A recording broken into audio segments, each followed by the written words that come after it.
हरे कृष्ण। हमारे वैदिक सनातन धर्म के अंदर ज्येष्ठ मास को पुण्य, तप और साधना का विशेष मास कहा गया है। इस मास में भगवान श्री हरि की पूजा, अर्चना, व्रत, दान और कथा श्रवण करने से अनेक जन्मों के पाप नष्ट हो जाते हैं। जो भक्त सच्चे मन से भगवान श्री हरि का स्मरण करते हैं, उनके जीवन में नई आशा, नई शक्ति और दिव्य आनंद का संचार होता है। इसी विचार के साथ चलिए हमारी आज के इस ज्येष्ठ मास कथा श्रृंखला को आगे बढ़ाते हैं और सुनते हैं आज की ज्येष्ठ मास कथा। आइए आज की कथा आरंभ करते हैं। देवी लक्ष्मी ने कहा, इस क्षेत्र का आकार शंख के समान है। उसके मस्तक पर पश्चिम की सीमा में सभी कामनाओं को पूर्ण करने वाले भगवान शंकर विराजते हैं।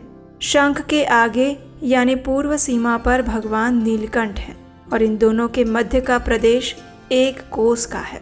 भगवान नारायण का ये परम पावन क्षेत्र अत्यंत दुर्लभ है। यहाँ मृत्यु होने से प्राणियों की मुक्ति हो जाती है। यहाँ का समुद्र स्नान मात्र से मोक्ष प्रदान करने वाला है।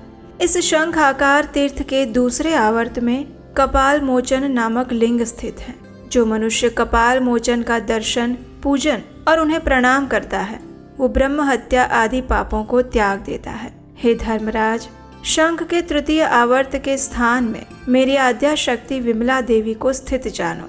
वे भोग और मोक्ष दोनों प्रदान करने वाली हैं। जो भी मनुष्य भक्ति पूर्वक उनका दर्शन, पूजन और उन्हें प्रणाम करता है, वो संपूर्ण कामनाओं को प्राप्त कर लेता है और अंत में मोक्ष को भी पाता है।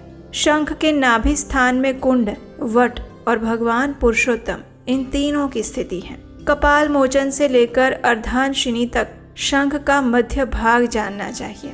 जो अर्धांशिनी का दर्शन करके उन्हें प्रणाम करता है, वह अक्षय भोगों का उपभोग करता है। तीनों लोकों में जो स्वर्ग और मोक्ष प्रदान करने वाले तीर्थ हैं, उन सब में ये पुरुषोत्तम क्षेत्र तीर्थराज कहा गया है। मुक्तिदायक जितने भी क्षेत्र हैं, उन सब में ये सायुज्य प्रदान करने वाला है। यहाँ निवास करने वाले प्राणी जन्म, मृत्यु और जरा का शोक नहीं करते। रौहिण नामक कुंड भगवान के करुणा रूप जल से भरा हुआ है। वो स्पर्श करने मात्र से भव बंधन से मुक्ति दिला देता है। प्रलय काल में जो जल बढ़ने लगता है, वो पीछे इसी कुंड में विलीन हो जाता है। हे धर्मराज, यहाँ के निवासी मोक्ष के अधिकारी हैं। उन पर तुम्हारा शासन नहीं चल सकता। यह क्षेत्र पृथ्वी पर रहने वाले सभी प्राणियों को मोक्ष प्रदान करता है। कामाख्य और क्षेत्रपाल के मध्य में विमला की स्थिति है। भगवान पुरुषोत्तम के दक्षिण भाग में साक्षात ब्रह्म स्वरूप नृसिंह देव विराजमान है।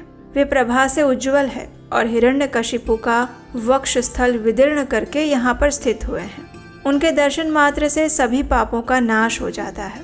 इनके आगे प्राणों का त्याग करने वाला मनुष्य ब्रह्म सायुज्य को प्राप्त करता है।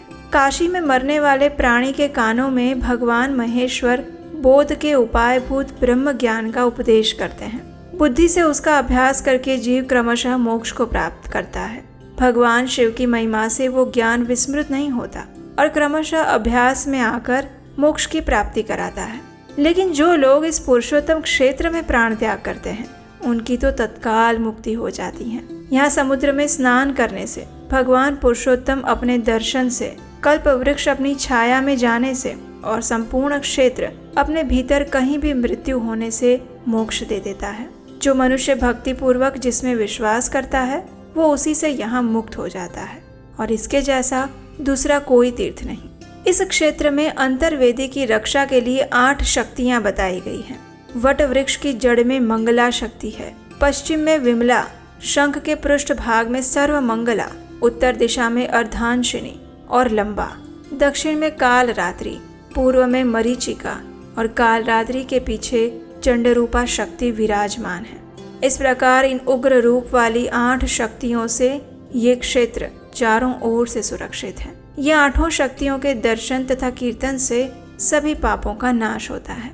रुद्राणी के 8 भेद देखकर भगवान शंकर भी अपने आप को 8 स्वरूपों में व्यक्त करके भगवान की उपासना करते हैं। कपाल मोचन, क्षेत्रपाल, यमेश्वर, मार्कंडेश्वर, ईशान, बिल्वेश्वर, नीलकंठ और वट वृक्ष की जड़ में वटेश्वर, ये 8 भगवान शिव के लिंग हैं, जिनका दर्शन, स्पर्श और पूजन करके मनुष्य मुक्त हो जाता है। इस क्षेत्र में जिसकी मृत्यु होती है, उनके स्वामी यमराज आप नहीं हैं।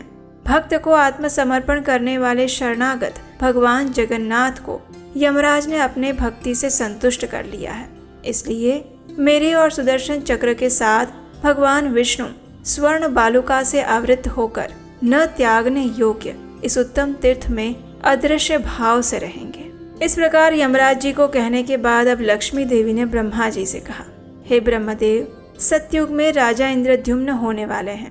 वे भगवान विष्णु के परम भक्त और शास्त्रों के विद्वान होंगे। उस राजा पर अनुग्रह करने के लिए भगवान एक काष्ठ से उत्पन्न 4 प्रतिमाओं के रूप में अभिव्यक्त होंगे। काष्ठ की उन प्रतिमाओं का निर्माण स्वयं विश्वकर्मा करेंगे और आप इंद्रद्युम्न पर प्रसन्न होकर उन प्रतिमाओं की स्थापना करवाइएगा। देवी लक्ष्मी की ये बात सुनकर ब्रह्मा जी और यमराज दोनों ही अत्यंत प्रसन्न हो गए और फिर अपने अपने स्थान में चले गए। पुरुषोत्तम क्षेत्र की महिमा का बारंबार स्मरण करके विस्मय और हर्ष से उनके शरीर में रोमांच हो रहा था। शिलसूत गोस्वामी ने आगे कहा, हे मुनियों, इस समय उस क्षेत्र में इंद्रद्युम्न की भक्ति से संतुष्ट होकर नील मेघ के समान श्याम सुंदर शंख चक्रधारी भगवान काष्ठमय शरीर धारण करके संपूर्ण लोकों का उपकार करने के लिए नीलाचल की गुफा में विराजमान है। करुणा सागर भगवान काष्ठ निर्मित बलभद्र, सुभद्रा तथा सुदर्शन चक्र की प्रतिमाओं के साथ स्वयं भी दारुमय विग्रह धारण करके शरणागतों की पीड़ा का नाश कर रहे हैं। उनका दर्शन करके मनुष्य पापों के सुदृढ़ बंधन से मुक्त हो जाता है। भगवान विष्णु का ये परम उत्तम स्थान अत्यंत गुप्त है। वो अलौकिक प्रतिमा लौकिक रूप से प्रकाशित है। राजा इंद्रद्युम्न को दारुमय शरीर धारण करने वाले भगवान ने वर दिया है। भगवान दीनों और अनाथों के एकमात्र शरण हैं। भव सागर से पार उतारने के लिए नौका है। उनके चरण समस्त चराचर जगत के लिए वंदनीय हैं। वे सबके आश्रय हैं। हे मुनीश्वरों, तुम अनन्य भाव से उन्हीं भगवान श्री हरि की शरण लो। वे चेष्टा रहित काष्ठ शरीर धारण करके भी दिव्य लीला विलास करने वाले हैं। थोड़ी सी भक्ति करने पर भी मनुष्यों के 100 अपराध क्षमा कर देते हैं। इसी के उपलक्ष्य में अब एक पौराणिक कथा सुनो। कुरुक्षेत्र में उत्पन्न हुए एक ब्राह्मण और एक क्षत्रिय दोनों मित्र थे। दोनों ने प्रेम पूर्वक परदेश की यात्रा की। उनका आहार विहार एक ही था। दोनों सदाचार के मार्ग से भ्रष्ट हो चुके थे और मोहवश शास्त्र निषिद्ध आचरण करते थे। स्वाध्याय, वशटकार, स्वधा, स्वाहा, इनसे वे कोसों दूर हो चुके थे। महापातकों से कलंकित होकर वे मदिरा पीते और वेश्या के सहवास में रहकर आनंद का अनुभव करते। परलोक की चिंता तो उन्हें कभी स्वप्न में भी नहीं होती थी और इस प्रकार मनमाना बर्ताव करते हुए उनकी आधी आयु बीत चुकी थी। एक दिन घूमते घूमते वे दोनों यज्ञशाला में जा पहुंचे और दूर से ही स्तोत्र तथा शास्त्र चर्चा सुनने लगे। वहां होने वाली वैदिक क्रियाओं को देखकर उस समय उन अधार्मिकों के मन में भी धर्म के प्रति श्रद्धा जागृत हुई। इन दोनों का नाम था पुंडरीक और अम्बरीश। वे अपनी उच्च जाति का स्मरण करके अपने दुराचारों की निंदा करते हुए एक दूसरे से कहने लगे, हम दोनों पाप के भयंकर समुद्र को कैसे पार करेंगे? हमने जो पाप संचित किए हैं उनको शास्त्र भी नहीं जानता। उन घोर पापों का प्रायश्चित अत्यंत दुर्लभ है। तथापि इस यज्ञ सभा में जो ये ब्रह्मनिष्ठ पधारे हुए हैं, उन्हें प्रणाम से प्रसन्न करके हम अपने उद्धार का उनसे उपाय पूछते हैं। इस प्रकार सोच विचार करके उन दोनों ने ब्राह्मणों को प्रणाम किया। अपने अपने पापों को ठीक ठीक बताकर उनसे प्रायश्चित पूछा। उन दोनों की बातें सुनकर उन श्रेष्ठ ब्राह्मणों ने आंखें बंद कर ली। किसी ने कुछ भी नहीं कहा। उनके बीच एक श्रेष्ठ वैष्णव थे जो उस यज्ञ सभा में प्रधान थे। भगवान की भक्ति के महात्म्य से उन्होंने समस्त पापों का नाश कर दिया था। वक्ताओं में श्रेष्ठ उन वैष्णव ब्राह्मण ने हंसकर वहां बैठे हुए उन दोनों से कहा, हे ब्राह्मण, हे क्षत्रिय कुमार, अगर तुम दोनों अत्यंत भयंकर पाप राशि से छुटकारा पाना चाहते हो तो शीघ्र ही पुरुषोत्तम क्षेत्र में चले जाओ। वो सभी क्षेत्रों से उत्तम है। वहाँ राजर्षि इंद्रद्युम्न की भक्ति से उन पर अनुग्रह करने वाले भगवान पुरुषोत्तम काष्ठमय शरीर धारण करके विराजमान है।